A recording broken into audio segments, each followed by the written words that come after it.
நம்மளுடைய மரியாதைக்குரிய கேரளத்துடைய முக்கிய மந்திரியும் 3 டைம் எதிர்க்கட்சி தலைவரும் ஒரு பீரியடு முக்கிய மந்திரியும் பாக்கி உள்ள 7 முறை எம்எல்ஏவுமாக ஜெயிச்சு வந்து கேரளத்துடைய மக்களுக்கெல்லாம் சேவையாற்றி கொண்டிருந்த அருமை தலைவர், மக்கள் மனதிலே நீங்காத இடம் பிடித்துக் கொண்டிருந்த அருமை தோழர் சகா விஎஸ் அவர்களுடைய மறைவு கேரள மாநிலத்துக்கு மாத்திரமல்ல, இந்திய மக்களுடைய இழப்பாக எல்லா மக்களும் கண்ணீரோடு இருக்கின்றார்கள்.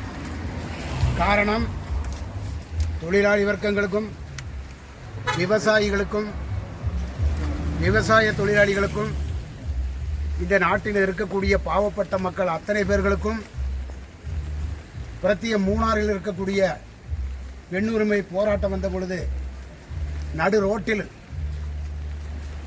இருந்து இங்கே தோட்ட தொழிலாளிகளுடைய சம்பள பிரச்சனை, போனஸ் பிரச்சனை எல்லாம் தீர்மானம் உண்டாகும் வரை இந்த போராட்டத்திலிருந்து மாறமாட்டேன் என்று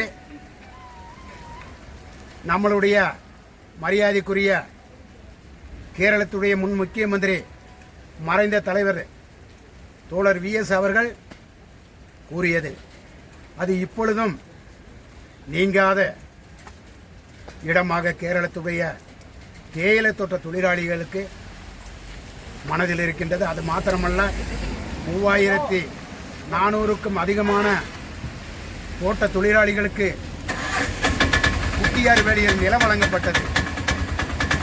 அது கேரளத்தில் இடதுசாரி ஜனநாயக முன்னணி ஆட்சி செய்யும் பொழுது தோழர் விஎஸ் முதலமைச்சராக இருந்த பொழுதுதான் இப்படிப்பட்ட ஒரு நல்ல காரியம் தீர்மானம் விஎஸ் உடைய தலைமையில் எங்கே மிச்ச பூமி கிடக்கின்றது அந்த மிச்ச பூமியை ஏற்றெடுத்து தொழிலாளிகளுக்கு கொடுக்க வேண்டும் என்று தீர்மானம் எடுத்து கொடுத்தார்கள். அது இடதுசாரி ஜனநாயக முன்னணியுடைய அரசு செய்த நல்ல காரியத்திற்கு அன்றைய முக்கிய மந்திரியாக இருந்த சகா விஎஸ்க்கும் இப்பொழுதும் தொழிலாளி மத்தியிலே நீங்காத இடம் இருக்கின்றது. அவருடைய மறைவு கேரளத்துடைய மக்களுக்கும் தொழிலாளி வர்க்கங்களுக்கும்